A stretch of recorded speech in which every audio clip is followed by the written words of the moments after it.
See, mic check, 1, 2, we on. Mic check. Yo. Hey, everybody, and welcome to the 35th episode of Trippin with Theobold. I'm your host, Andre Theobold. I go by a lot of different nicknames. I go by AT. I go by Driggity. I go by the Oh So Bold. And I probably have more nicknames yet to come. But anywho, welcome to the show. This is the 35th episode. I think I said that already, right? This is the Caldwell Gardner episode of Trippin with Theobold, right? Caldwell Gardner was a fullback for the Buffalo Bills. I used to call him No Neck because he had that big neck brace on, and Google it. You'll see why I call him No Neck. But this is the Caldwell Gardner episode of the show. I don't know what it is, but every time, like, when I start to record, like, my nose start itching, and then y'all think I'm on that powder, but I don't do that. You know what I'm saying? I'm drug free. See this water right here, drug free. Anywho, before I get going, I forgot about this. At the bottom, you see I got a little timer down there. You know what I'm saying? So if you look down there, I got a little timer. You know what I'm saying? And this is the YouTube countdown timer, right? So before I can talk freely like the way I want to talk and say certain things and use certain vernacular, I'm going to wait for the timer to go down. So I have that up there to remind me when I can talk freer, because, you know, we all not that free. You know what I'm saying? But yeah, this is the Caldwell Gardner episode of Trippin with Theobold, episode 35. And so for all my new listeners, for those of y'all that don't know, the show is called Trippin with Theobold because I be tripping in speech and thought. You know what I'm saying? I literally trip in speech, grew up with a speech impediment. It's not all the way gone. So rather than me trying to hide it and trying to edit it out, I just say, man, come on, Dre. And I move on with life. Right?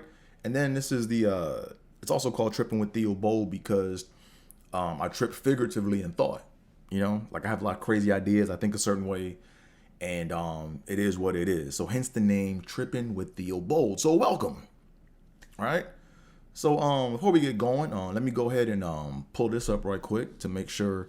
Before we go any further, make sure y'all hit that like button, hit that subscribe button, tell a friend to tell a friend, do all that fun YouTube stuff. So like right here, where am I at? Okay. As y'all can see, boom. As y'all can see, right now, if you tell a friend to tell a friend, right, I can get to 50, I can get from 50 to 51 subs, right? Or I'm already at 50, you know what I'm saying? So if you tell a friend to tell a friend, I can get to 51 subs. So you're looking at Kiko Alonso and Greg Rousseau, number 50, you know what I'm saying? So right now I'm at Greg Rousseau / Kiko Alonso number of episodes, right? So, okay, cool. The timer's up. Now we can talk this shit the way I want to talk this shit, YouTube. What you gonna do about it? It's like, let me go ahead and chill because if they see this, they're gonna put my little video down to the bottom. Right? I'm mess around and go from, oh, don't want to do that. I'll mess around and go from 4 views to no views. All right, I mess around. They put me on a shadow ban. So let me go ahead and stop getting cocky, and let me go ahead and be humble. Right there we go. Got that out the way. So now I can talk free like the way I want to talk, freer, you know. But yeah, so right now I'm at Kiko Alonso / Greg Rousseau number of subs. And if you tell a friend to tell a friend, I can get to Keo Spikes number of subs, which was right there. Keo Spikes number 51. So right now I'm at 50. I'm trying to get to 51. Tell a friend to tell a friend. And that's what we're going to do. And if you watch my last episode, I'll tell you more about, or in that episode, I tell you more about Kiko Alonso and Greg Rousseau and who they are. Not going to do that here because, you know, got to keep it fresh, right? So, here we go. Okay, done with Kiko. Okay, done with them. Cool. Oh, I'm spilling the beans. I'm all over the place right now. Give me a second. My bad, people. Okay, there we go. Boom. So now that I got that out the way, and and now I'm talking free, you know, because I did the whole 2-minute YouTube countdown shit. So now I'm gonna talk a little more freer, right? Like I'm not gonna use before I wasn't using any cuss words. Now, you know, I'm gonna cuss a little bit. I'm not gonna cuss on purpose. I'm just gonna be free, right? So here we go. Let's go ahead and get into some promo stuff. So first of all, shout out to Dungeon Forward, man. Dungeon Forward, man, is gonna take all my money because they making these little fly hats, man. So as you see, this is a classic McDowell's hat. I know it's not the beret like, you know, they had in Coming to America, but this will do. You know what I'm saying? This is the McDowell's hat, man. Official hat, Coming to America. Dope fit. Like, it has a nice little structure to it. I think this is my new favorite hat, man. So I'm gonna try not to wear it out too much. All right.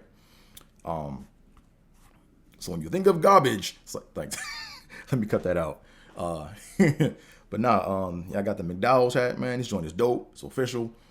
DungeonForward.com. They got a lot of hats, man. Love that hat company, man. Now they cost a little bit. You know what I'm saying? If some of them hats a little pricey, but you know, this is right up my alley right here. You know what I'm saying? I had one comic, man. Like, yo, man, some comics don't be reading shit. You know, like I had this one comic, man. He was like, hey, man. He's like, yo, that's a dope Whack Arnold's hat. I said, Whack Arnold's? Yeah, like, you know, from the Dave Chappelle sketch. I'm like, motherfucker, can you read? Oh, it's McDowell's. I'm like, yeah, man, it's not no Whack Arnold, it's McDowell's. So that shit to me was funny, man. Like, people don't want to be reading and shit. But anywho, Dungeon Forward, you know what I'm saying? I saw, like, they brought this hat back, and they said this is the last time we're bringing it back, so I had to go ahead and dig into my pockets and cop this joint. What else we got, man? Shout out to Roto Cool Max eye drops. All right, like I typically use this other eye drop. It's called and I don't have it with me right here. It's the purple cap joint, the one with the purple cap. It's like I don't know it. If you see the purple cap, that's like the one that I get. It's like Clearview. No, it's not Clearview. It's like Lumasoft or something like that.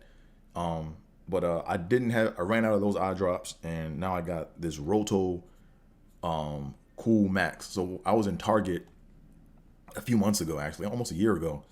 I gotta check the expiration date on this shit. But it was like almost a year ago when I was in Target, and I couldn't find the eye drops with the purple cap on it.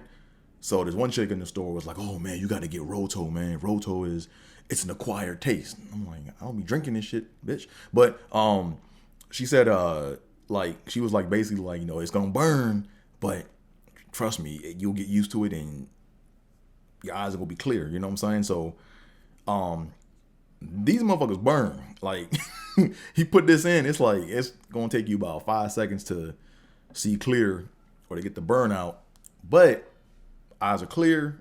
You know what I'm saying? My eyes don't match my hat or my eye Thundera. So Roto Cool. I hope I'm saying it right. ROHTO. Roto Cool. Who else, man? I'm gonna shout out, man. Shout out to an old time, long time co-worker / friend. He hit me up. His name is Mark. And he has a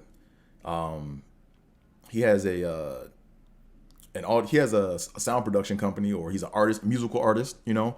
I think he does like production and he makes music on his own and stuff. Mark Lotus, aka Evolution Lotus. Like, go on YouTube and check him out, man. He has a lot of dope videos, a lot of dope sounds. And he hit me up and was like, "Hey man, I got some ideas.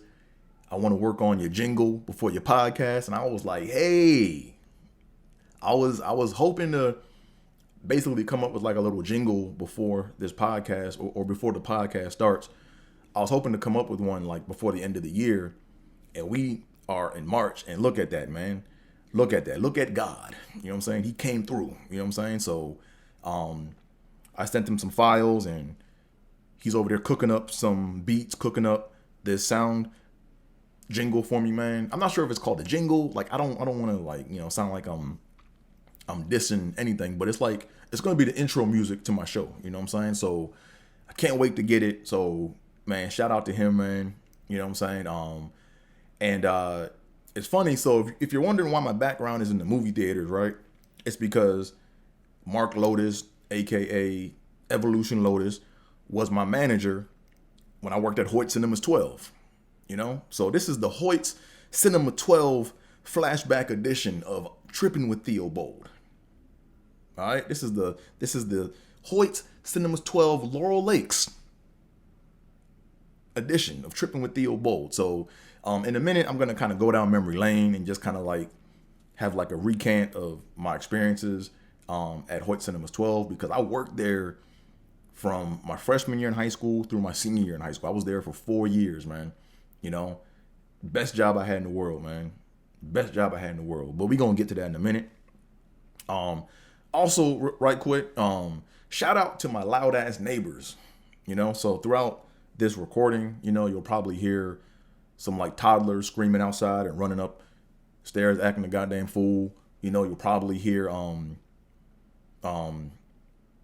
MC Beats Incorporated next door just blasting their shit. You know, like this shit is loud, man. Like I'm surprised they even allowed them to have that sound equipment here, man, because it's loud, right? So I used to try to like plan around like when they make their noise, but I'm just gonna own it. When they start blasting, you'll hear it, and you know, maybe you can tell them to go turn their shit down, you know, because they should be loud. Like my room be like kind of shaking, you know. But anywho, enough of that. Let's go ahead and talk some DFS, right? You guys already saw the screen for that, so I'm gonna go ahead and pull that back up right quick. Let me see, where am I at? Here we go. Yeah, so this is the DFS / DraftKings portion of the show, because y'all know my hustle. I play DraftKings, so I can get out this 9 to 5 bullshit. That's my plan, you know, like Silk the Shocker. DraftKings is my only plan. Like I'm trying to get out of this 9 to 5 bullshit, champ. Like this shit is no mas, yo. Oh, that's bad Spanish, right? This shit is no bueno. That's what it is. No bueno. I'm tired of trading my time for money. Like I'm trying to live, you know, and work ain't life, you know. So anywho, this is the DraftKings portion of the show. So last week, man, I had a breakthrough. Man. So I don't do the traditional DraftKings, right? I don't do the traditional like salary cap based DraftKings in basketball, because it takes a lot of research. And the way I think about it is if you can't pick the right players within the appropriate tiers, then you're just wasting your time doing the traditional DraftKings pick based on salaries, right? Because when you look at the salaries, you can pick from any player within the position, right? And you have to fill out like 8 positions. So I don't got time for that, right? I'm trying to get this quick 10K and be out, or I'm trying to get this quick 10K and then parlay that up into something else. You know what I'm saying? So I do the tiers where I put in $5 and pick like the players that are within the certain tiers. And last week on Sunday, or this past Sunday, I came in 38th place out of 5,000 people. All right, I came in 38th place. See, y'all don't believe me because I'm up here reading and stuttering and shit. But nah, like 38th place, right? I came in 38th place. I was 9 points behind first place, you know. And they won. I think the pot was split, so nobody walked away with 10K. Somebody walked away with, a group of people in first place all tied, and they all walked away with $3,500. You know what I'm saying? So I would have taken that. You know what I'm saying? But instead, I won like $20. You know what I'm saying? I put in 5, won 20. So I'm getting closer. I'm figuring something out. And you have a lot of these DraftKings gurus on YouTube and stuff, and they're like, man, what you got to do is just put all your money in there and just max out the lineups and just pick random. See, them motherfuckers out there playing slots. Like me, I do my research on one little lineup, and if I win, I win. If I lose, I lose. You know what I'm saying? But I know what I'm picking, and I know why I'm picking it. You know, it's kind of like this crypto game. You know what I'm saying? Like you have to like really analyze like what you're looking at. You know, so I'll give you guys a hint as to what I did. You know what I'm saying? I'm not going to tell you everything because I got to get my money first. But what I did was, or my hint is, You might want to pay attention to the days of the week when NBA players go off. Just saying, you know. I did that like OJ. Like if you go to OJ's Twitter, he'll be like, "Just saying," right? I don't know why I did that shit. That shit was weird. But anywho, yeah, I came in 38th place out of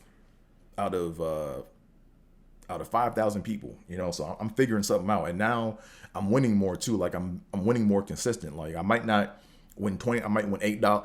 I'm at the point where like every other day I'm winning like $8. You know what I'm saying? And that shit gonna add up. But like I said, I gotta figure this shit out, man, because this 9 to 5 shit ain't it, man. I'm trying to be out. I'm trying to tap out, man. like how Khabib tapped out Conor, right? Hey man, call me Tap Machine. I'm trying to tap out, man. I ain't trying to fuck with this 9 to 5 shit too much longer, man. This shit is for the birds. Anyway, what else we got going on in the news of sports, man? So Tom Brady came back. That's crazy. Oh, before I get to Tom Brady, let me show you what I'm wearing. So for all my youngins out there, if you don't know what this is, y'all need to go back and Google this or go look it up and watch it, man. But this is like one of the best cartoons. I said one of the best cartoons in the history of cartoons. This is Thundercats. I think I got my ass whooped over this cartoon one time, you know, because I lied about something so I could watch the show, and I got snatched up off the floor and I got my ass beat. But whatever, Thundercats, Eye of Thundera, right? So I'm wearing this shirt because Karl Anthony Towns messed up my DraftKings lineup the other night, scoring 60 points and 17 rebounds. He had 60 points, 17 boards. I was watching, here's the thing, right? I don't be watching the games like that. I got shit to do. But what I'll do is I'll track like the scores in my DraftKings app to see who's scoring what. And Cat shit was just going up. And the score of the game was like crazy. And I was like, man, if they don't sit Cat ass down, he did enough. Like, okay, the game, like, that's what makes DraftKings and watching the NBA so fun now, or sports so fun. It's like now, like, if a player is really going off and I don't have him in my lineup, I'm like, man, sit that motherfucker down, man. Sit him down, man. The game's over.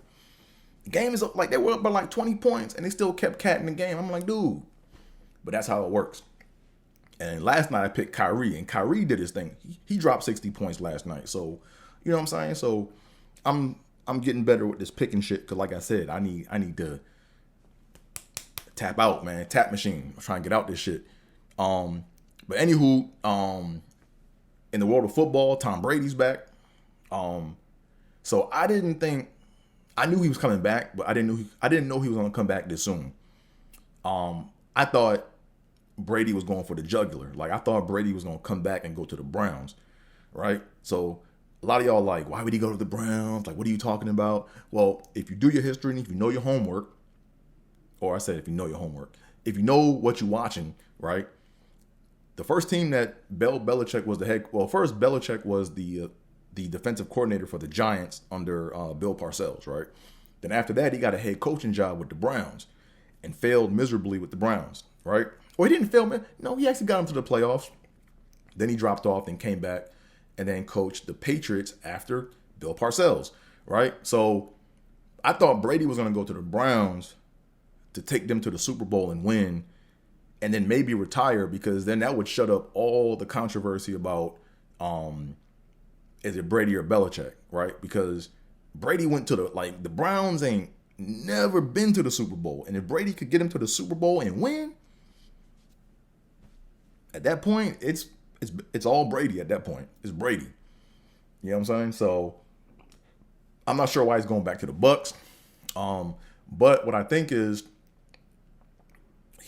so first of all, Brady wouldn't just come back to be coming back. Like, that whole team, like, that was on the Bucs is like a free agent team, right? So all them players are pretty much gone. But I think he's galvanizing some other bigger players to come back to come play, or to come play with him. You know, so I wouldn't be surprised if Odell Beckham Jr. goes to the Bucs. I wouldn't be surprised if what's the other dude? I wouldn't be surprised if what's that dude's name? Von Miller goes to the Bucs, because he signed that 1-year deal with the Rams. But he's probably going to the Broncos because the Broncos just got Russell Wilson. So something's cooking, right? Brady just wouldn't come back to a mediocre team. Like that Bucks team right now is probably like the Patriots team he left before he went to the Bucks. So I don't see him going to a team that's less subpar than that. So you already know he didn't make phone calls before he said he's coming back. So that's that. And then I gotta talk about my Bills, man. We bullshitting, man. I gotta talk about my damn Bills, man. So like my Bills right now, man. Like okay, why isn't this going away? Okay, why is this? Okay, I don't want. Oh, here it is. So now I gotta talk about my Bills, man. Right. So my Bills is bullshitting right now. Right.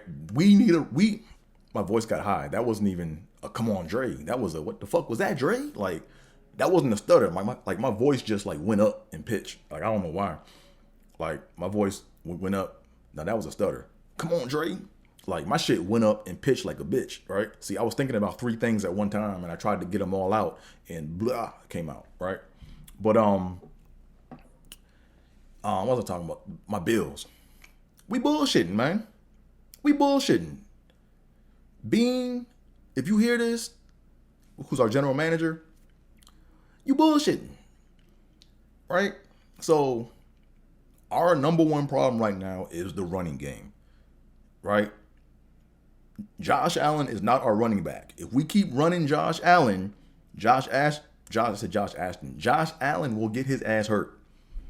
Josh Allen, I mean, he can run some of the times, but he has to cut down on that running, because teams is getting tired of seeing Air Allen jumping over linebackers and stuff. He gonna get his ass caught. So my thing is this, man, is we need to get the running game going. So we need a meat and potatoes back, right? We need meat and potatoes.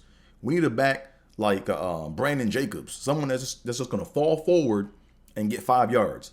No juking, no sweeps, all power all up the middle, 5 yards. Just fall forward 5 yards, right? We need a Brandon Jacobs type back. But instead, right now we have Devin Singletary and we have Zach Moss. Now my problem, here's the thing, right? Zach Moss to me is too injury prone. I like the way he runs. He's a north-south runner, but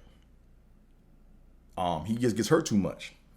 But Devin Singletary is more of a third down pass receiving back, and he picked it up towards the end of the year. But we need someone that can go between them tackles and them guards, man. Like we need meat and potatoes, man. Like fall forward 3 yards, 4 yards, 5 yards. Just if I give you the ball and you move forward, you're gonna get 5 yards. That's the kind of running back we need. And we went out and got J.D. McKissic, man, from the Washington football team Commanders Redskins, right? Oh, my bad. Can't call them the Redskins anymore. The Commanders. Now, J.D. McKissic, like DraftKings was my dude, man. Like he got me paid a couple times. Not paid big, but chump change. But J.D. McKissic, is a pass receiving back, came from the Lions. And he's been like, I think he went to the Seahawks for a hot second, and then now he was on the football team / Commanders, and now he's on the Bills. So McKissic is the same type of running back as Devin Singletary. He's a pass catching back. We don't need that. We got enough receivers. We got enough dudes who can catch the ball. We need meat and potatoes, man. We need someone that's going to fall forward and get us 3-4 yards of carry. So I don't like that pickup, to be honest with you. And we still got Matt Breida. So we got Matt Breida, we got Devin Singletary, and now we got J.D. McKissic. 3 pass catching backs, right? And Breida, like, he's known to go off like 2 games in a year, but he's also injury prone, Now, J.D. McKissic, here's the thing, right? Devin Singletary is not injury prone. He's been pretty durable. And J.D. McKissic isn't. So, yeah, nah. If they don't get the running game going, it ain't going to be no play. It's not going to be no Super Bowl. I can tell you that right now. I'm just speaking facts. You got to be able to move the ball, man. Move the chains. The old-fashioned way. Milk train to pay dirt. That's what we need. But anywho, enough of that Bills rant. Let me go ahead and let me go ahead and get into this new part of the show, right? So I know I'm always adding new shit to the show, but whatever. Hope y'all like it. Before we go any further, make sure y'all hit that like button, hit that subscribe button, tell a friend and tell a friend, so I can get from Kiko Alonso / Greg Rousseau number of subs to Keo Spike's number of subs. I'm trying to go from 50 to 51. You know, humble beginnings. So anywho, if you guys remember from my last episode, I started talking about a particular coworker from a previous company, right? And his code name is S1. So I'm gonna start with S1 Tail 2 because it's negative. It's a lot of negative shit, right? And I like to end on a positive note. So at first I was gonna do like my Hoyts Cinemas 12 reunion flashback first, and then do my Tales of S1. But I'm putting him first because like I got to get the negative shit out, and then I'll go and end on a positive note, and we'll all be happy, and we'll all go home and do whatever. But anywho, so you guys remember to recap S1. Basically, it was a coworker of mine. It was his it was like a middle-aged dude. He came into the company. He interviewed with 4 engineers on our team, or 5, and all the engineers that interviewed him said, don't hire him. Not because he wasn't nice or not because he wasn't smart. It was just he didn't get the nature of the work and what system engineering was all about. So he got hired anyway, right? So he got hired. Then me and him clashed. Then we got stuck as pairs, me and him got stuck in a paired group. Then he became my lead. Then during the pandemic, I got laid off, and now he's a manager, right? So I don't like to use this term a lot. I don't like to bring up the whole race shit, but I gotta talk about. I'm gonna call a spade, man.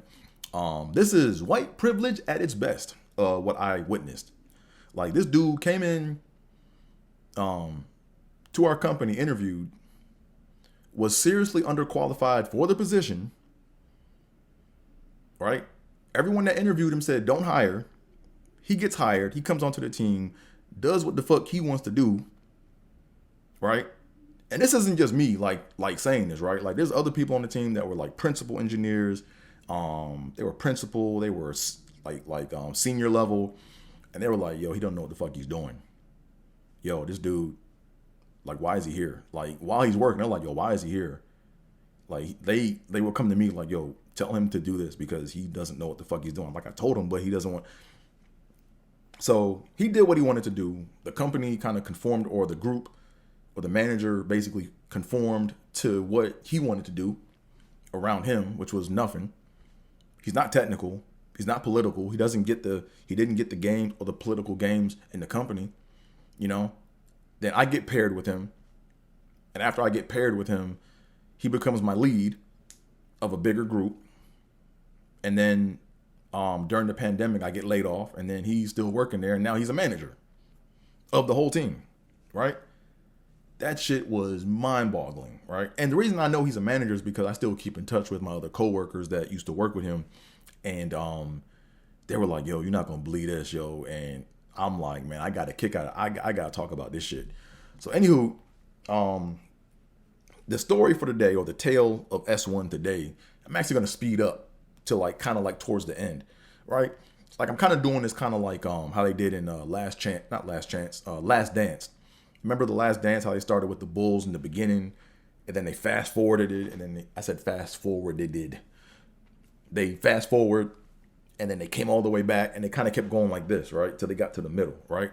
I think I'm gonna do the same thing because I want to start with the newer shit now because it's kind of fresh still in my mind.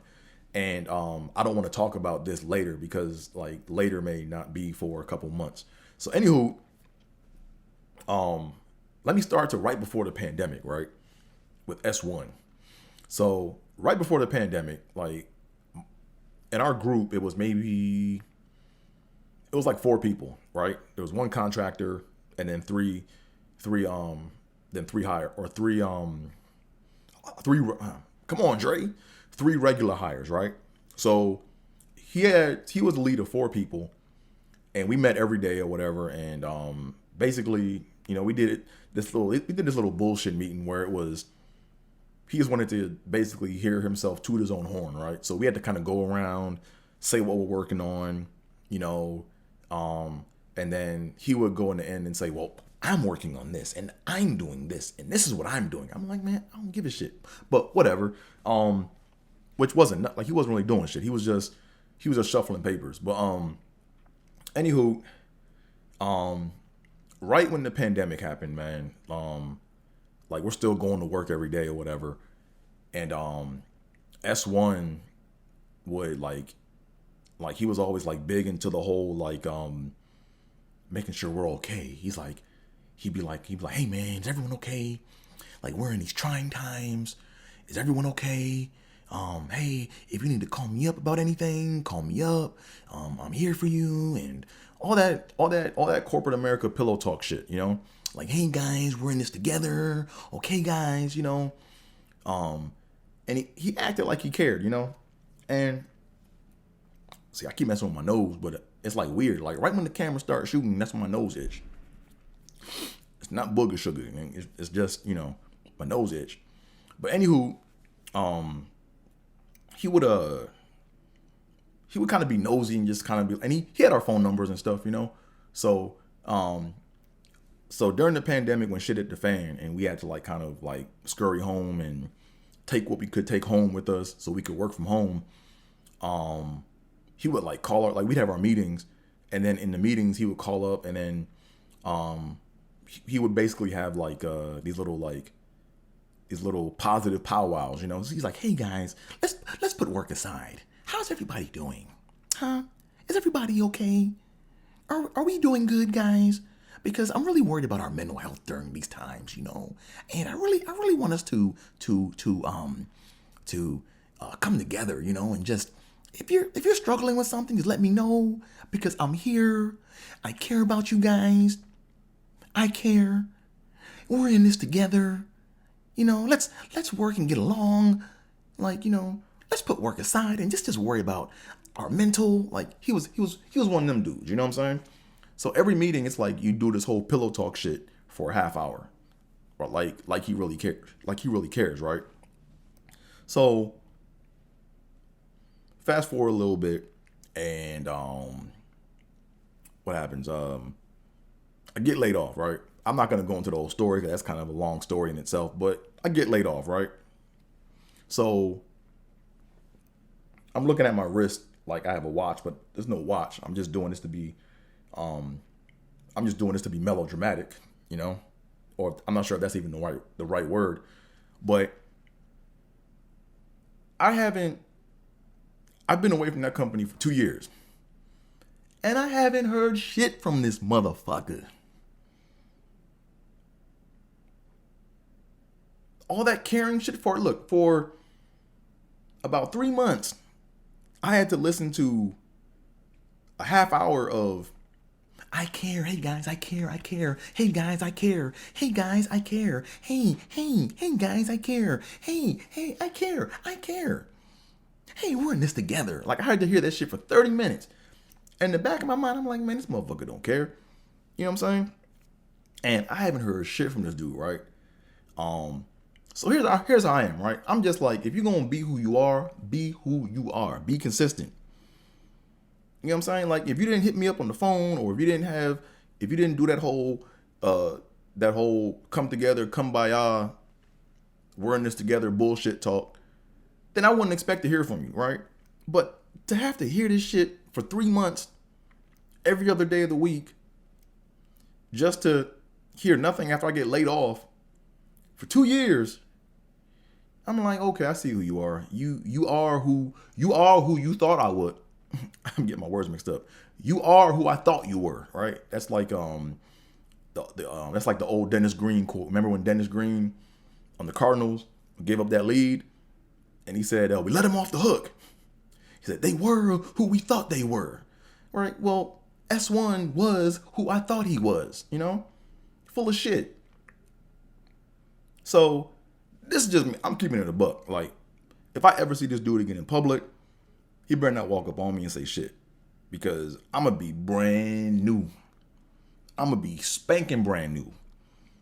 He come up to me and is like, hey, Andre, how's it going? I'm going to be like, how do you know my name? Dude, we used to work together. I'm like, I don't remember you. Don't know you. Who you?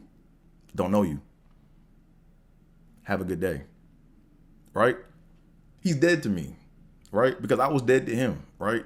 After 2 years of all this care talk shit, or while we worked together, because I worked with him, like while I worked with S1 I worked with him for 6 years. Right? And it wasn't the best. But if he did that whole care talk bullshit and then hit me up and was like, hey man, just checking in to see how you're doing, yada, yada, yada, hope all is well. I would have been like, you know what? He may not have known what he was talking about. He may not have known shit. He may not have been like the ideal coworker, but I'm like, you know what? He's a decent human being. To me, this dude is like a piece of shit. Sorry. I don't care.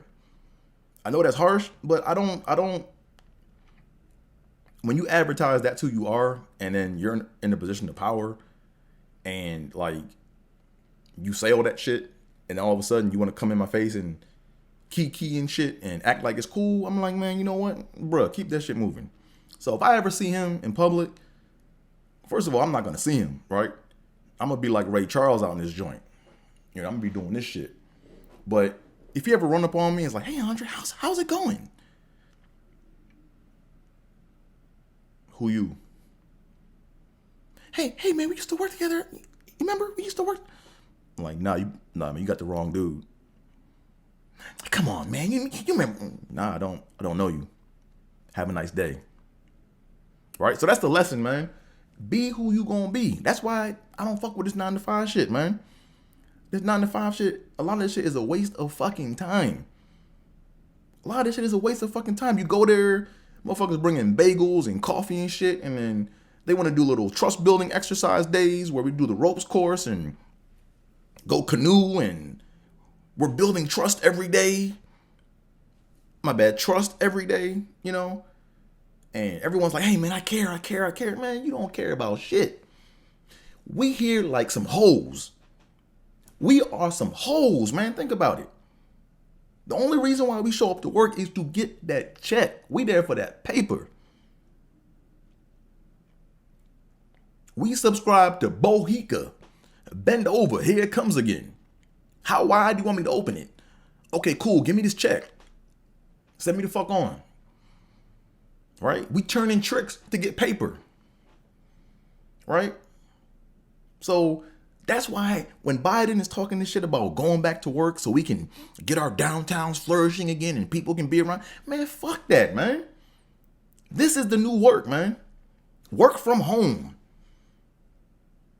I like working from home cause I don't gotta see motherfuckers, man. Look, end of the day, it's just, look, we show up. This is what we gotta do. Let's get the job done. Leave me the fuck alone. I don't gotta sit in traffic all day. Sitting in traffic for 4 hours a day to go kick it with motherfuckers at work that don't give a shit about you is a waste of time. That's unproductive. So by hook or by crook, I am not trying to see a cubicle ever again. The cubicle is the new jail cell. It's prison. So I know I got kind of harsh there at the end. You know what I'm saying? But that's how I feel, man. You know what I'm saying? I went to work with this motherfucker for 6 years. And he talked all that pillow talk, corporate America shit, just to forget about a motherfucker after the pandemic. Like, you know what I'm saying? So I'm like, man, fuck that dude, man. Like, fuck going back to work. I'm not doing that shit. I mean, if I have to, I will. But like I said, by hook or by crook, I ain't doing that shit.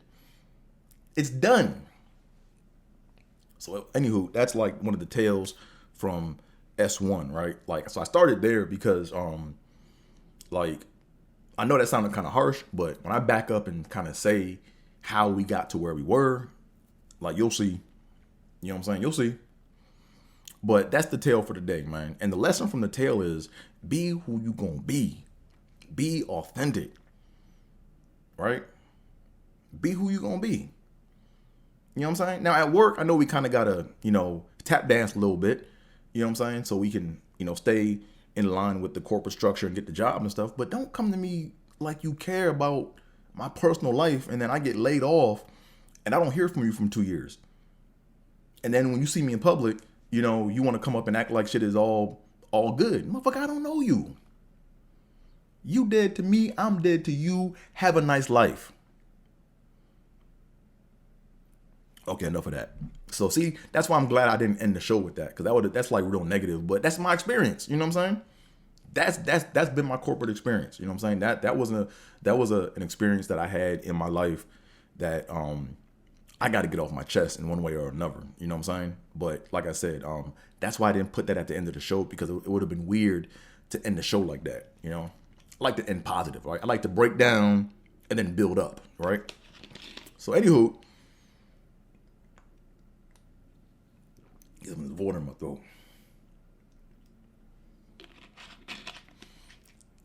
Oh shit. Yeah, I forgot. I snuck this into the movie theater or whatever, and I forgot I can't sneak stuff into the theater, so whatever. But now on to the main topic of the show.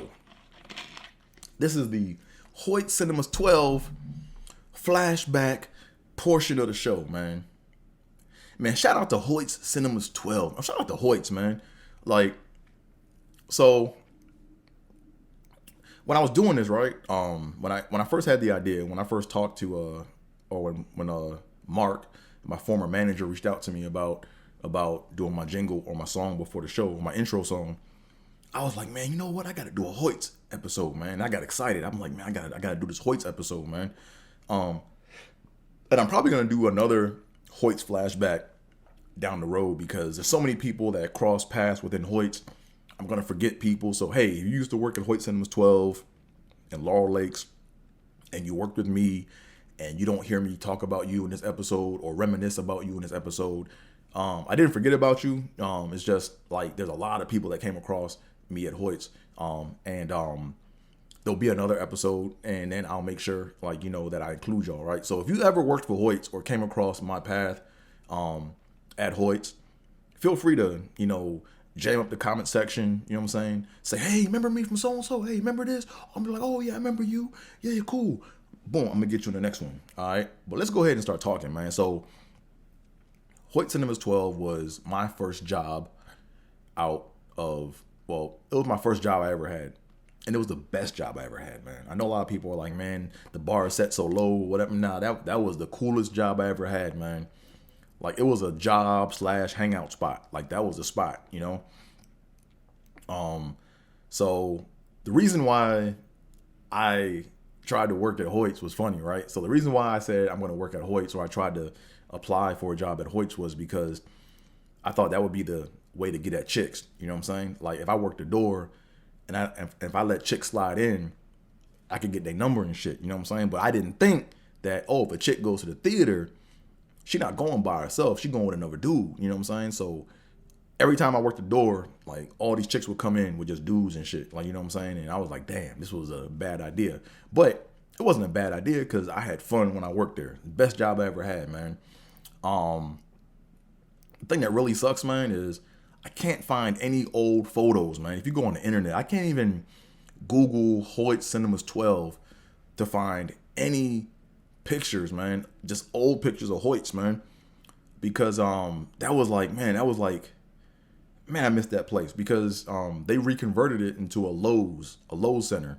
So the only thing that I can see is out the back, when I come down the back ramp, is the window I used to like daydream out of the theater edition. Because what happened was, they had like Hoyts Cinemas 12. I forgot how they did it, but I know one side of the theater, or one side of it was like a complex that was split, and the majority of the screens were on one side, and then on the other side they had like 3 or 4 screens, and that was the one that I kind of worked out of, and it was kind of quiet, and there was a window that I would go and sit up in.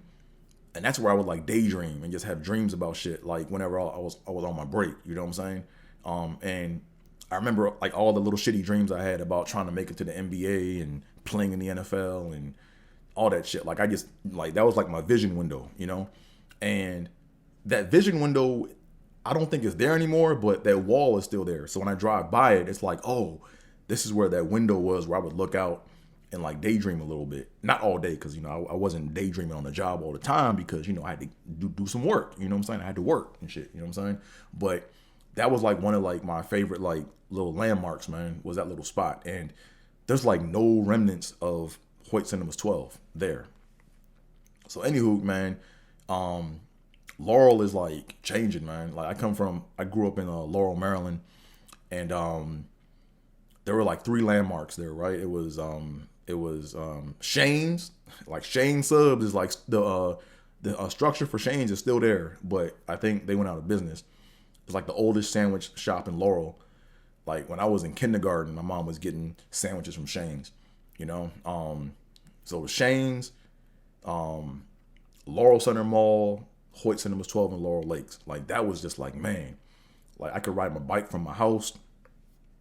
I would ride my bike from my house to the mall, go walk around the mall, try on Jordans and stuff, look at chicks, dream about chicks I couldn't get with, you know what I'm saying? Then go catch a movie and then come on home, you know what I'm saying? But I started working there. That was the first job I had, like, period. You know, that was my first job. And the first manager that I had was a guy named Rick. His name was Rick. Little short white dude, swole. Like he was like one of these 10 Hut dudes, man. Real cool dude, man. Like Rick was like no joke, man. This dude was probably about I want to say he's probably about 5'3", but just this dude was like, you know, chest was out to here. Like he looked like he could probably bench like at least 400 pounds, man. But I think he was in the military, man. And like he didn't take no shit, you know. And that's what the cool thing was about Rick, man. Was Rick didn't have any favorites, you know. Like if you got on his bad side, he let you know that you were on his bad side, you know. But now Rick was the first one that gave me an opportunity, you know. And he knew I came in, I could halfway do my job, if not a little better than halfway. And I think he appreciated like the work that I did there, you know. But yeah, Rick was cool, man. But I remember like Rick used to have like a saying or whatever. I can't think of his saying, man, but he used to just I remember when you pissed him off, he would like say something and you knew he was pissed. And I think I seen him or heard him like fire like a few people a few times, you know what I'm saying? But Rick was like, one thing about Rick was he was fair, you know what I'm saying? Like a lot of people that got fired to this day, they may come back and be like, you know what? At the time I was in my emotions, but when I look back, Rick was fair. I deserved to get fired, you know what I'm saying? But now Rick also hired me at this when I was in college. He hired me because he was a manager at Sam's Club over there in I think in Russet. Was it Russet Green? Yeah, was it the Russet Green? Yeah, he was the manager at the Russet Green one in Laurel too. So when I was in college, I found out he worked there or whatever, and then he got me like a part-time gig there, you know what I'm saying? So shout out to Rick, man. Rick was a cool dude, grade A in my book, man, solid dude, fair, you know. If I think about more, I know I have like more stories about him, but there's so many people I'm trying to get through. So this is just the reminiscence. This is just the reminiscing part of the good old days at Hoyt Cinemas 12.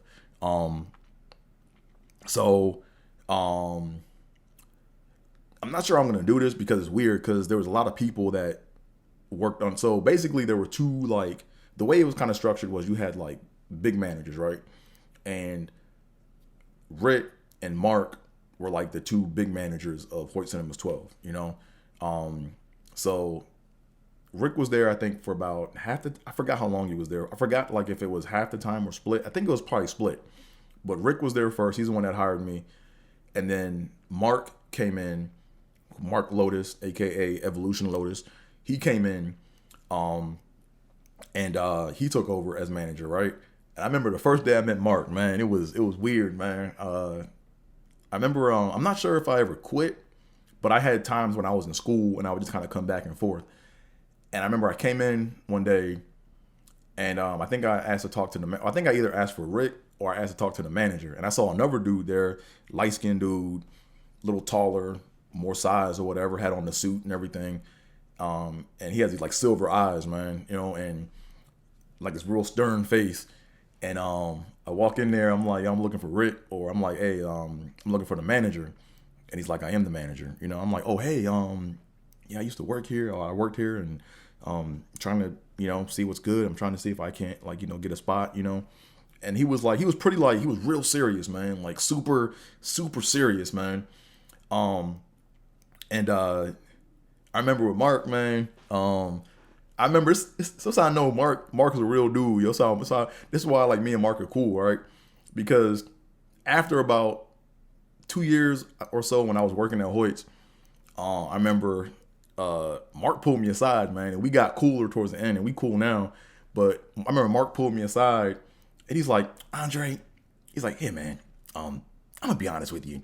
Like, when you first started working here, I didn't like your ass. Like, I just thought there was something about you that I just didn't like, But after working with you, man, you one of the coolest dudes that I worked with. And I was like, oh, man, that's real that you said that, man. That's crazy. Because I could see it in the beginning. He just gave me this look, man. Like, he just was, like, frustrated. But, yeah, Mark is cool, man. Mark was cool, man.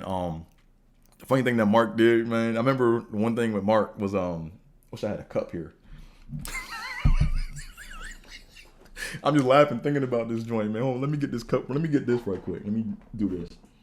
So it's gonna be messed up because you can't see the top. Let me take the top off. But now, Mark used to do, so when you worked at Hoyt, you had like different jobs, right? Like there was box office, right? There was projectionist, there was concessions, there was usher, door, candy hawking, and then you had to like count the box office tickets, right?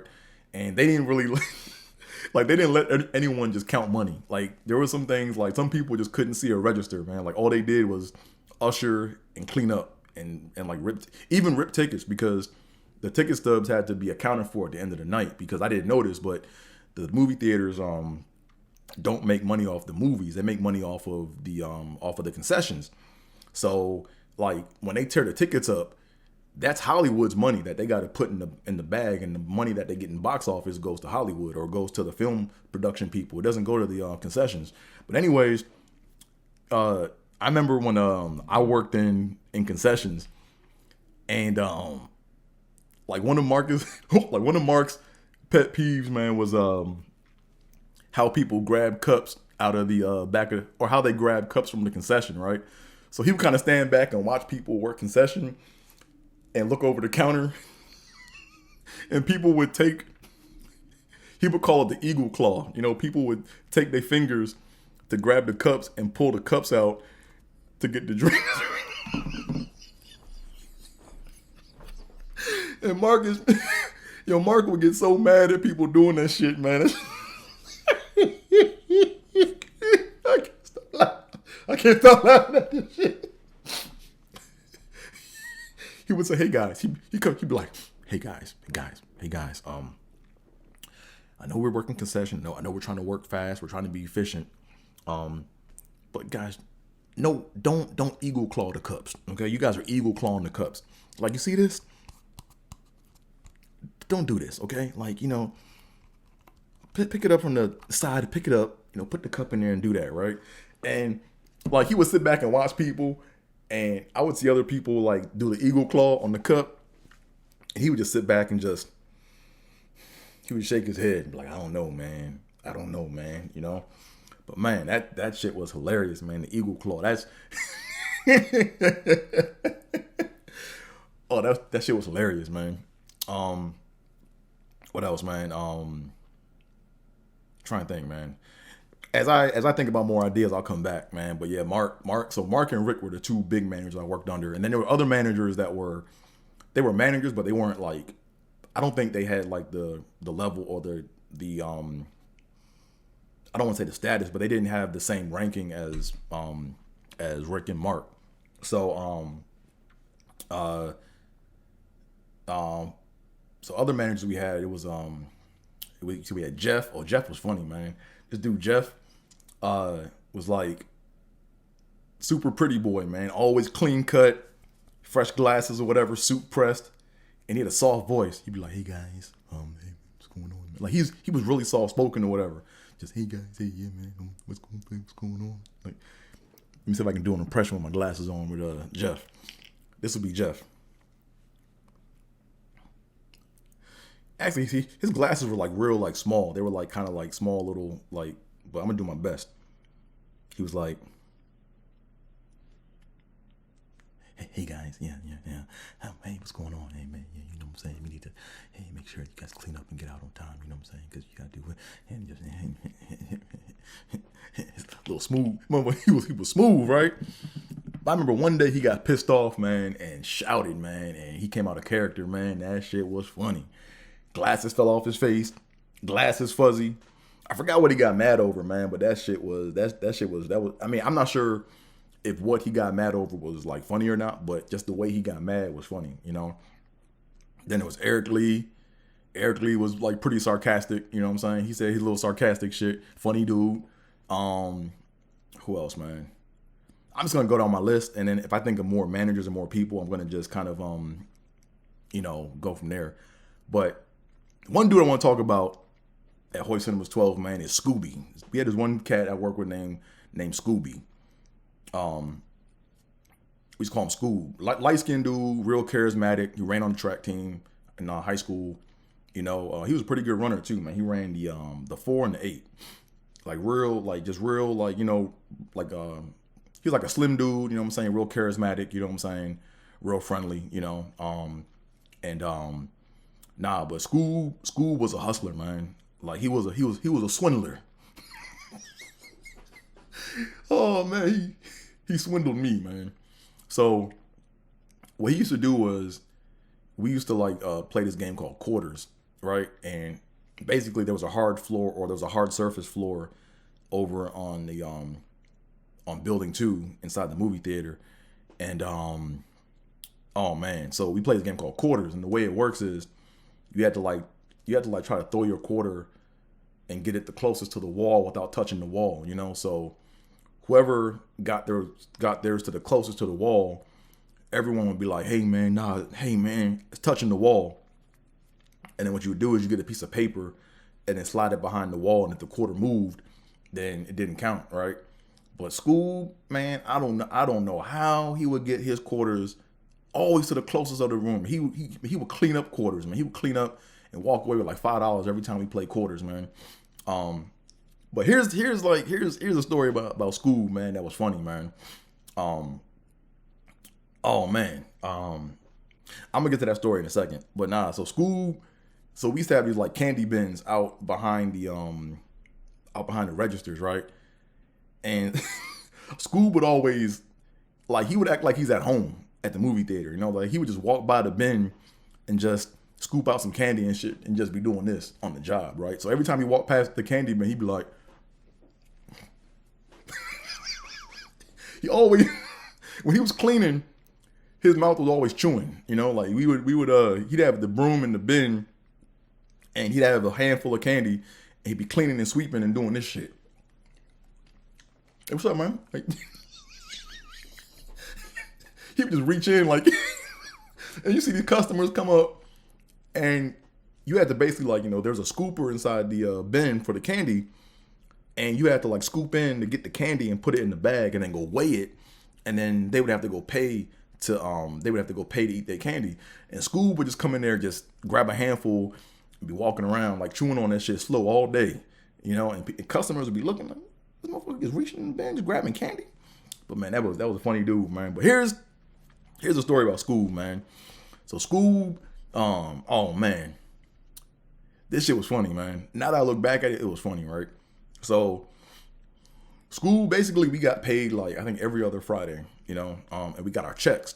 So there was like a place to where you could like go cash your check around the joint.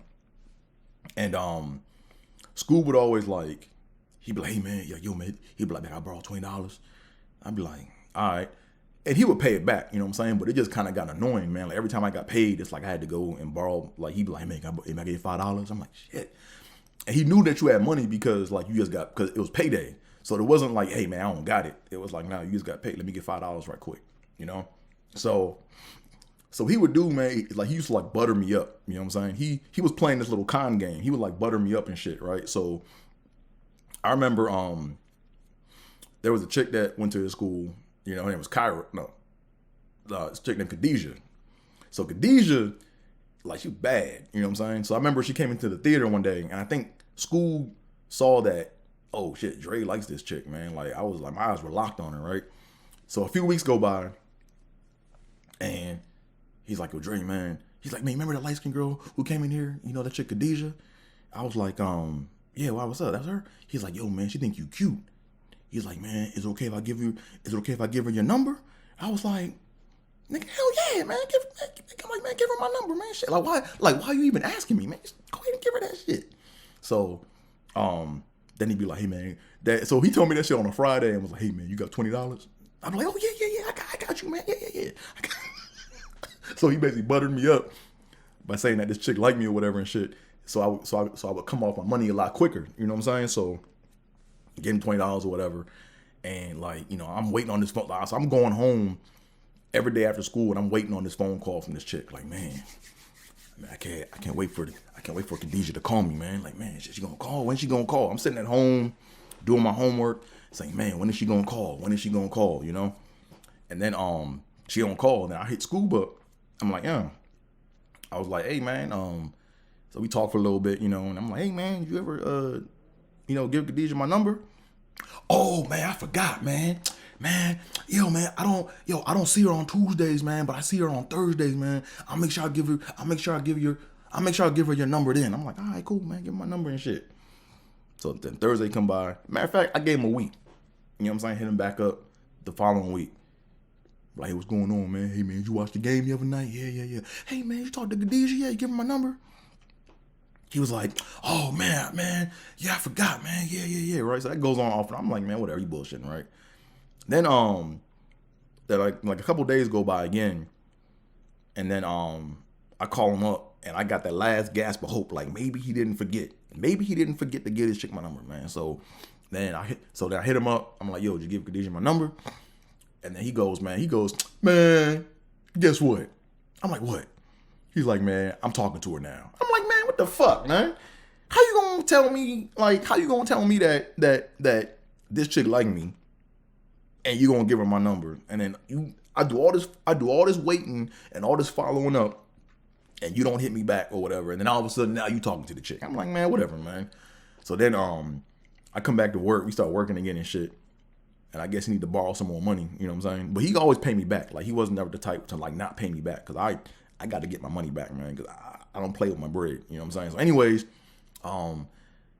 see him at work, like after all that, and then he's like, yo, Dre, man, he's like, yo, guess what, man? There's another chick, man. Remember that girl I came in here with? It's like a new chick. He's like, yeah, you remember this new chick? He was like, yo, remember the chick I came in with? He's like, yeah, man, her name's Kyra. He's like, yo, man, he's like, yo, Kyra think you cute, man. I can hook you up with Kyra. I'm like, for real? I'm like, man, let's do it, man. So rinse, wash, repeat. Same shit happened. You know, hey, man, can I borrow $20? I'm like, hey, man, $20. Here you go, take $20. There you go. Give him the $20 or whatever and shit. You know what I'm saying? And then Kyra start coming in. We start hanging out. Like, we're not hanging out, but like, I drop him home and stuff after work, you know. And then but I don't get her number, right? So he's supposed to do the same thing. He's supposed to give her my number and shit, right? So he never give her my number or whatever. I'm calling like, hey, man, you see Kyra yet, man? Like, yo, man, when you gonna slide on my number, man? You know? He's like, oh, man, I see her next week, man. My bad, right?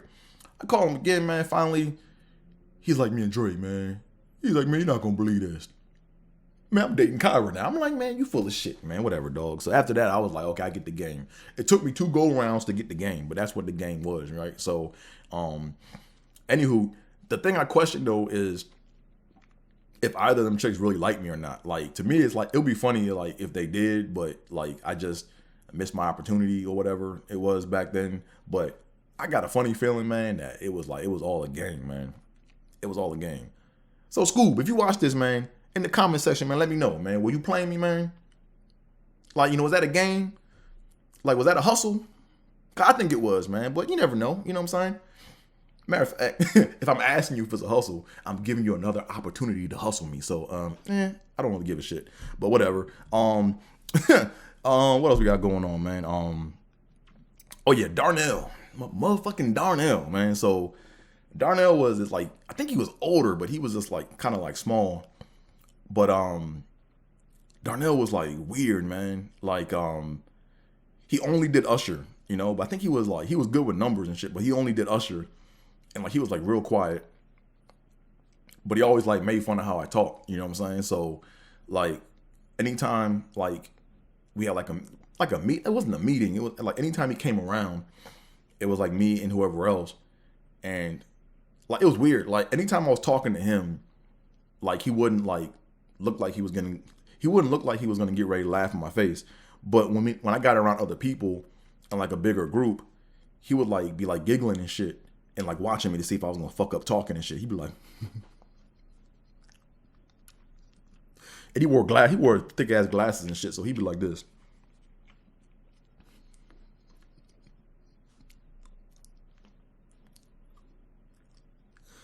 So I'm like, man, what?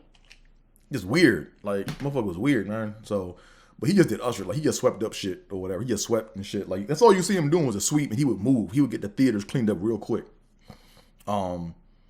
Maybe once in a while you see him work behind concession, but you'd only see him really like clean up shit. You know what I'm saying? Who else, man? Danielle. Danielle was like, oh man. So Danielle was like the what's the word I'm looking for? She was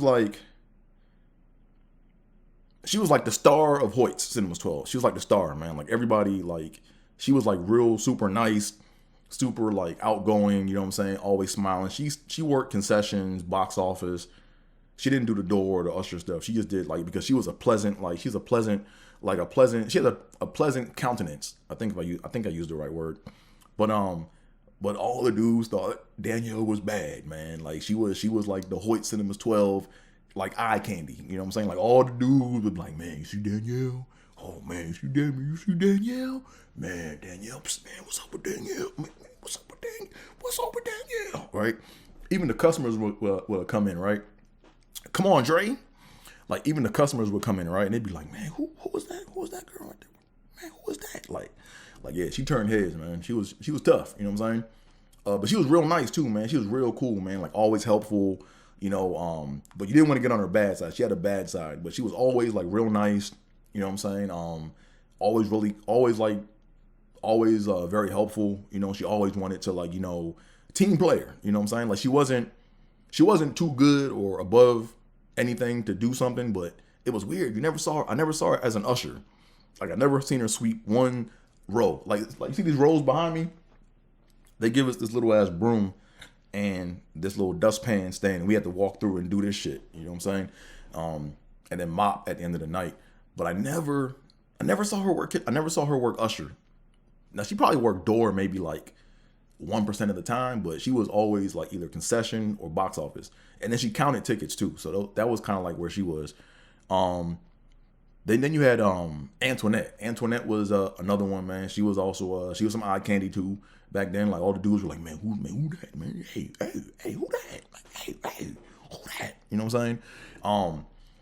And Antoinette, she pretty much was like Danielle, right? Like they basically did the same thing. Like, you know, they worked concession, box office.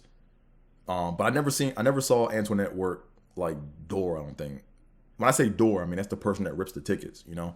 But Antoinette, like she was like real cool, but she also like a lot of times, man, she had a little attitude, man. If you get on her bad side, man, she was not the one, man. But she was like real petite, real little, you know what I'm saying? But she was fun to work with. She was cool to work with, you know what I'm saying? Like everyone there that worked there, like did their job. Like everyone, like the managers did a good job of putting people in positions to help everyone work efficiently or to help the movie business run efficiently as possible, you know?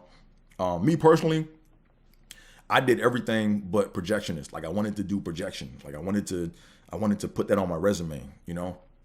Because like I actually put Hoyt Cinemas 12 on my resume when I was applying for an engineering job, man.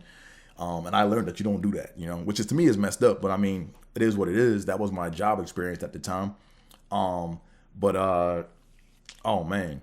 like my resume was, it was some bullshit, man. Like think about it, right? I'm applying for an engineering job, and on my resume when it says work experience, it said Hoyts was 12, usher, pop popcorn efficiently, no seeds left unpopped, you know, gave the customers their change back gracefully, right? No change left on the counter. You know what I'm saying? Like the way I structured it was some bullshit. You know what I'm saying? But I wanted to put projectionist on there, right? Because projectionist to me was like the boss. That was like the boss role. You know what I'm saying? Like that's why people go to the theaters to watch the movies. You know, and if basically like if you were the projectionist, like that's all you did, right? So basically you would come in. There was a time when you had to like go wind up all the film, or you get the film can, you have to go wind up the film, and then you have to go start it, and then you're just kind of on a clock, and you're walking around making sure all the movies are going, and then once you get all those things going, it's like you could then go on break, because it's like, dog, hey, I'm focused on the films right now, you know, like I shouldn't be doing other stuff. So like the projectionist we had, it was like Barad, I think his name was, it was Barad. John was like our main projectionist. It was John, Barad, and then Sean. And I wanted to, like, I was always up there in training trying to figure out, you know, hey man, how can I, hey man, show me so I can, you know, be like Batman up in these movie theaters, man. I can just jump from theater to theater, you know what I'm saying? But the funny thing about the projectionist shit that was funny was, like, I didn't realize this, but I've seen like 5 films burn on camera, you know, and most people haven't seen a film burn. If you did the statistics on how many people seen a film burn in the theater, I think it's like less than like 1%, you know, because I remember when it happened one time, I was an usher, and this one guy came out of the theater who was a patron, you know, he was watching the movie or whatever. And he came out and was like, man, where's your manager at? I'm like, man, what's wrong? He's like, man, the film burnt up, man. Movie over, man. I need my money back, man. Like, I don't see how y'all gonna replace that, man. Like, it just bubbled up on the screen. I've seen it happen before, right? Like, it'll like pause, and the camera light will like basically like burn through like that one like splice, and you'll see it like bubble up and turn brown, and then that'll be it, and then it'll go white, because it'll break the reel, or it'll break the connection. And the guy was like, man, that movie's done. I don't know how y'all gonna fix that, man. Like, it burnt up. I need my money back. I'm like, oh, no, it's not a big deal. Oh. And he's just going off at the mouth. I'm like, young, it's like, dude, trust me. So all it is like, basically it's like one square, I think, is like 1/8 or 1/16 of a second, you know? So that's the part that burned, or maybe 2 of those pieces like burned. And all you do is you just cut it out and you crop it out, or you clip it, and then you have to go back and resplice it and then retape it and just go back and play it, you know? So like the part that you saw was like the 1/16 part, or the fraction of a second that got burnt. So, but here's the thing, right? I wanted to work as a projectionist, because if I put that on my resume, and if people in the job world ever try to clown me on the interview, I'd be like, hey man, okay, whatever. So the reason why my job is important is because, you know, imagine you on your day off, you want to come in and watch a movie, you know, if I don't wind your shit up, you ain't watching no movie. You know what I'm saying? So I wasn't going to say it like that in the interview, but you know what I'm saying? Like that role had that weight. Like that was a secret sauce of the theater. Like people go to the movies to watch movies. You know what I'm saying? Like they don't go necessarily to buy concessions. They go to watch the movie, you know? So, anywho, that was that. So Sean is weird, man. Sean, like I knew Sean from Little League football days, you know? I remember last time, it was weird. Like people grow up fast, you know? I remember when I played, I was like maybe like a year or two older than Sean. And I remember in football, the one thing I remember about Sean from football when I played Laurel Wildcat football was he either broke his collarbone or he broke his arm. I forgot which one it was. But I remember there was a game, and it was outside at this big park or whatever. And I remember him just like crying, oh my. I remember him like, you know, getting like carried off or whatever. and him being in like a sling or whatever for a little bit. But then but he was like playing in like a weight class under me. Then when we worked at Hoyts, and I found out he worked there, he was like taller, man. His voice was deep as shit, man. He'd be like, "Hey man, what's going on, man? Hey, son." His voice was deep, you know. And I was like, man, how this dude was like, I remember him when he was like a youngin', and now this dude voice deeper than Barry White's. I'm like, shit. But now Sean was cool, man. Sean was like quiet. Sean was the one dude that did everything. Like he actually, I think, you see him like do usher. You would see him get behind concessions, help out in concessions. You would see like he was a projectionist. He did door every now and again. Like he was kind of like the jack of all trades. Like he was someone that you could like plug and play in any like kind of position. You know what I'm saying? But I remember he had this thing, man, where he had this like, it was, I'm not sure what it was, if he had like a knot or something, but he would always be like playing with his head and shit. You know, so whenever like he wasn't like working and sweeping and stuff, he'd be doing this. He'd be like, yo, what's up, Dre? What's up, man? Yeah, no. And Darnell used to make fun of him for doing that shit. Like he would always be doing this shit, you know? Like he'd be like twisting something or whatever, man. That shit was funny, man. So that was like Sean's little trademark, you know? Like he'd be like, all right, welcome to Hoyts. All right, welcome. Let me stop, man. Now Sean was good. Sean was cool people, man. Then we had another dude, man. It was the cell phone guy, man. Like, what was the cell phone guy's name for all my Hoyts people from that tune in to watch this, right?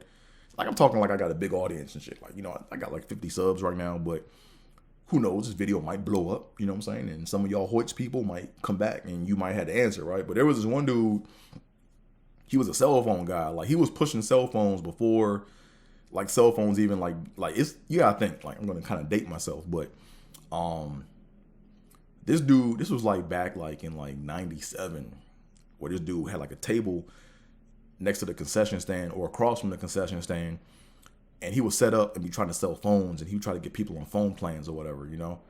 And it was like, I wonder where he's at now, man, because he kind of had that hustler mindset, man. Like he probably like a millionaire or something now, because he was pushing cell phones before they were like really popping like that, you know. But he was cool. I forgot his name though. Cool guy. Then there was one other guy that worked in the theater. His name was Steve. I think his name was Steve. Yeah, his name was Steve, and this dude was always high. Like this motherfucker. Like he had like this like mop hair, kind of mop style hair, and he was like, he would basically, his main thing was he would work usher, so he would like clean up all the theaters, and then he would every now and again go help out with concessions, you know, like he wouldn't take orders, but he would go back there and like dump ice in there and maybe get some popcorn popping or whatever, you know. But Steve was always like, you know, just classic stoner, man. Just hey man, what's up, man? yeah, okay, dude. And he would go clean up or whatever and stuff, you know. Cool dude, man. Cool dude. Who else, man? We had Steve. Oh, John. John was the other project. So John was like one of the main projectionists, right? And when you think, so here's the thing with John, right? When you hear John, the guy you gotta think of is what's that guy's name, man? I can't think of that actor's name. What is his name, man? He used to do like a lot of commercials back in the day, man. What was that dude's name? Oh man, he was like a fast talker. Oh man, what is this dude's name, man? I can't think of this. Wow, he fell. Man, I can't think. Anywho, I'm trying to give you a reference, but I'm messing up, and I just can't think right now. Was it? I can't think of the guy's name. But it's like he was like a spitting image of that dude, because he looked like him, and he kind of like went on, like he had kind of like he was very verbose, right? Like he would always kind of be like talking and explaining, and he always like, he wasn't short on words, you know. But John used to Um,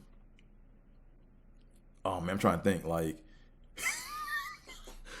he used to mess with me. Like he used to like always like kind of like pick on me a little bit, not like in a bad way, but he used to call me Ani. He'd be like Ani, Ani. I'm like, man, why you calling me that, man? Like But John was cool, man. But he was like on it when it came to the projection stuff. Like he was like he knew what he was doing. Like he was like always like just jumping from theater to theater. You know what I'm saying?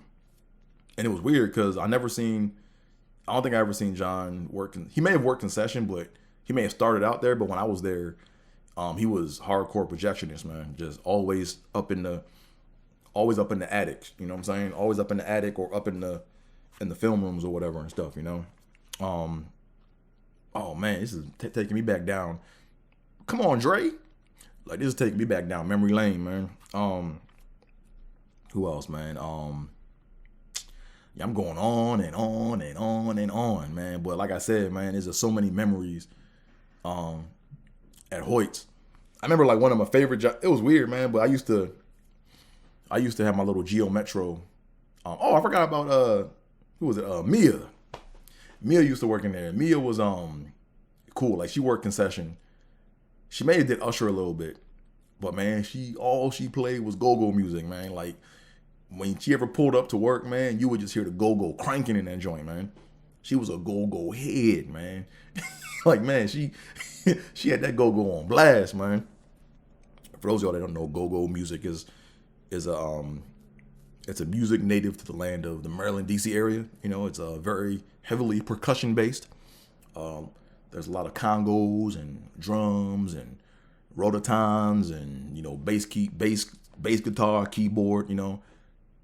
Go-go is my music, man. But man, Mia was bumping that go-go hard, man. Like, yeah. But who else, man? What else I'm talking about? I forgot how I got. So my kind of Tuesday thing, right? So Hoyt Cinemas 12 was so dope to work at, man, where it was like the hangout spot, right? Like I never seen so many people on their day off from work come back to work just to hang out, So I remember like I had my little Geo Metro or whatever, and I would go there, I'd go to work. And when I got off work, I would go home and change, and I would go right back to work and just go bounce and watch all the movies in the theaters, man. That was the best job, man. So many good memories. But I remember one night we had like every now and again, we got cool jobs, right? Or jobs that were outside of the norm, And I remember one job we had to repaint the floors. And that shit was fun, man. Like, I don't know what it was. It was just different. So we had to like do it at midnight. And I just remember like, oh, this is fun. I know it sounds lame, but nah, that shit was like different. Like you're there like kind of just like, painting floors at night.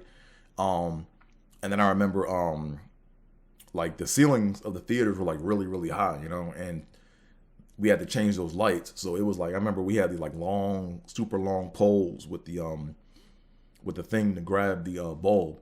And it was fun. It was like playing a game, We're like, oh man, we got to get this.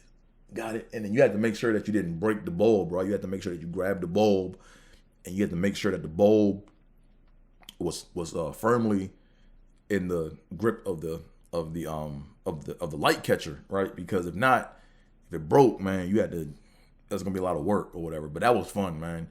Doing little weird stuff like that. And then we had people that did the marquee, right? Where you had to actually go up and climb up on the ladder and put the letters for the movies. I'm not laughing at the job. I'm laughing at like, man, a lot of that shit was ghetto, man, because we didn't have all the letters. So we had to get creative with how to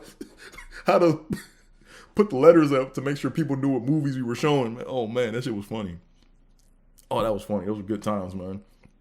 I remember one time I had to do the marquee joint at night in the cold. I forgot who I was working with, but we were outside in the cold, freezing our ass off, putting the all the characters up in the marquee. They were about like this big. They were like, each character was like this big, right?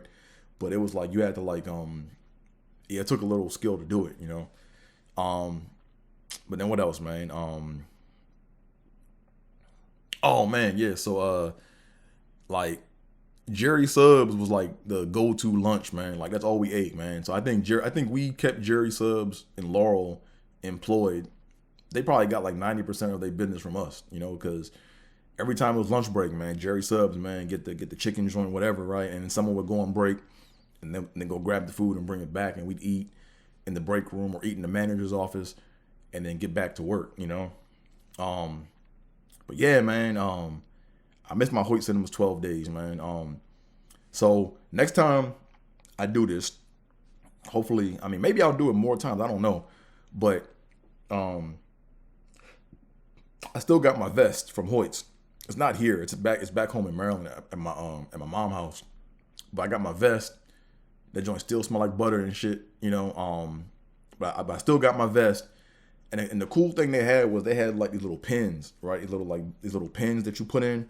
So when the movie came out, like for example, like Mulan, you know what I'm saying? You'd have to put your pins in to like advertise the movie and stuff. So I have a lot. I think I have all my movie pins. What movie pins do I have? I know they're here. I didn't not next episode, but next time I talk about Hoyt Cinemas 12, I'm gonna dig in my box and I'm gonna show you my pins. But I have I got Something About Mary. I got Mulan. What else do I have?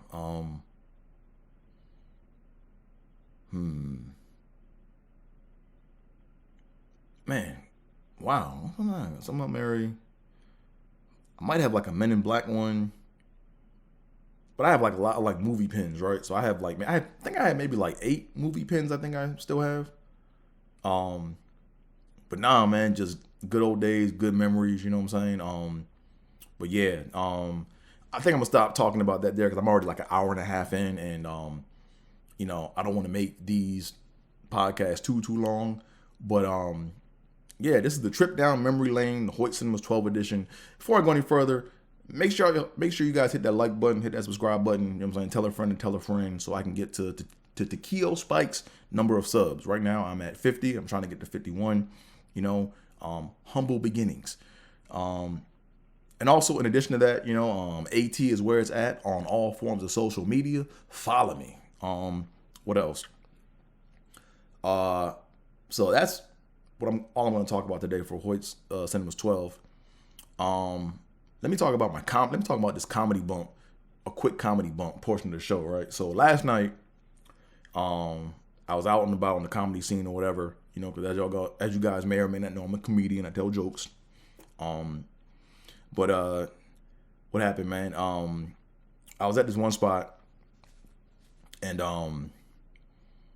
Tony Baker got up, man. If you guys don't know about Tony Baker, man, Tony Baker is amazing, man. That dude is like funny, man. Like, here's the thing, right? I knew Tony Baker was gonna be funny, like back like in 2008, 2009, or around that time period, right? Because I'm actually glad I'm talking about this because it kind of ties in with the movie theater, right? But Tony, man, that dude, he can make anything funny, man. Like, this dude is just, man, he's a beast, man. But what happened was, back when I was in Iowa, there was a internet radio show called Young Guns of Comedy, and it was Kanisha Buss, BT Kingsley, Tony Baker, and I forgot the other person, right? But Tony, I think BT was like one of like the main people on the show, but on this episode when I called in, he was out for some. I think he was out, like he just wasn't available on the show, and I forgot who they had fill in for him for that show, but I remember they were talking about like pet peeves, right? And one of BT's pet peeves was when people's belts don't match their shoes. If you wear a brown belt, you're supposed to wear brown shoes, and if you wear a black belt, you're supposed to wear black shoes, right? So that was like kind of like the topic of the show. And I remember they wanted people to call in to tell them about like an experience at work or whatever, or their pet peeves about work. So I remember I called in and I was like, yeah, my name is Andre, and yeah, I live in Iowa or whatever. I was like, oh man, you from Iowa? Oh man, we getting a, and I called from the Midwest. So I remember I called in, and I'm telling my little story about like my little pet peeve, and I was actually gonna go into a pet peeve story about something at the movies.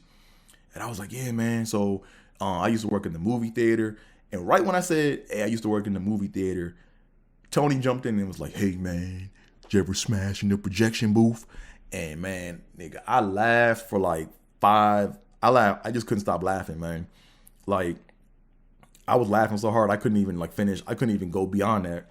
And then after that, when I like logged out the show, I was still laughing hard at that, man. So that's when I knew Tony was like funny, like back in '08, or 2008, 2009. I think that's when around that show was.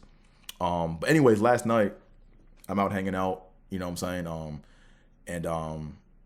Tony got done off set, you know. And man, he murdered that stage, man. It was amazing to watch that, man. It was, oh man, I was like, I'm like, wow, this dude is like impressive, you know. I remember, so at the end, he came upstairs and we're all hanging out or whatever and stuff. And he was talking to someone about some like business or whatever, and then someone else wanted to come up to like film him for something. And then I'm like waiting around because like I had this idea that I wanted to pass along to him for like some merch, you know. And it was a stupid idea, man. I should have kept my mouth shut. Damn it, Dre! I should have kept my mouth shut. You know what I'm saying? But I went up to him. I was like, hey man, I was like, Tony, man. I was like, yo, man. I'm like, yo, I have this dope merch idea, you know. He's like, well, okay. He's like, I'm listening. Like he was looking excited, and I'm like, oh, he gonna get a kick out of this. And when I gave him the merch idea, he just kept looking at me and was like, man, if you don't go ahead with that bullshit, and just started laughing. He's like, man, I thought you had something, man. Like, you know. So it was funny. We like laughed it off. And then on the way out, I saw him on the way out. He was like, yeah, man, like, man, don't ever come at me with that bullshit.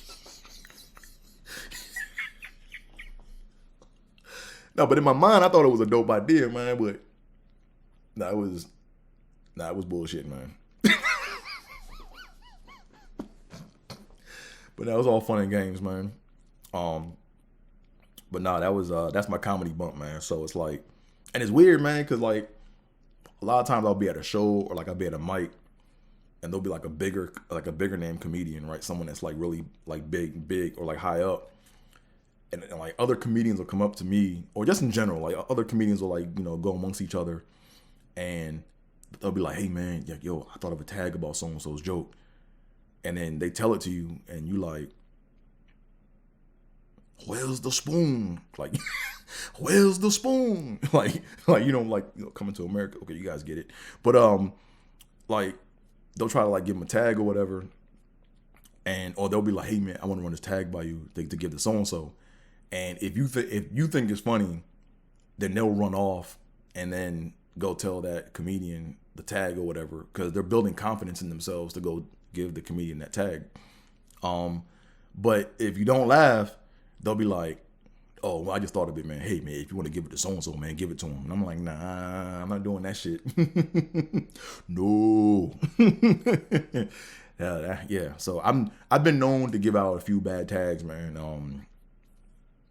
To like big name comedians, and but I've given out some good tags too, you know. So with me, I'm like, look, I'm brainstorming, like I'm just coming up with ideas, and if people want to take it, cool. If not, whatever, you know.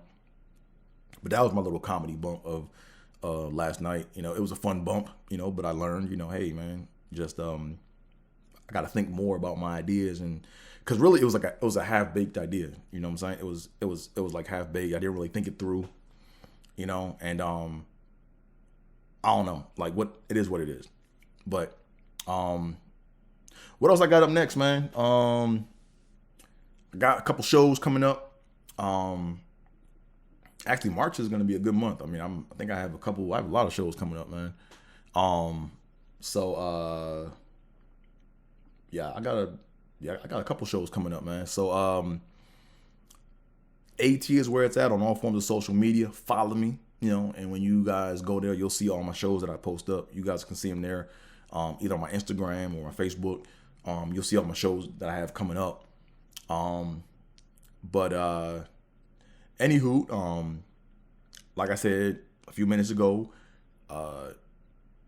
like this video, you know what I'm saying? Tell a friend to tell a friend.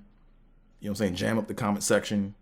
Like I said, in my comment section, I don't filter out bad comments, right? If you want to be a troll and be an asshole, go ahead and be a troll. I'm not gonna take that shit out. You know what I'm saying? I might address it in the next episode. I might not. But like I said, feel free to comment in the shit. It's open space.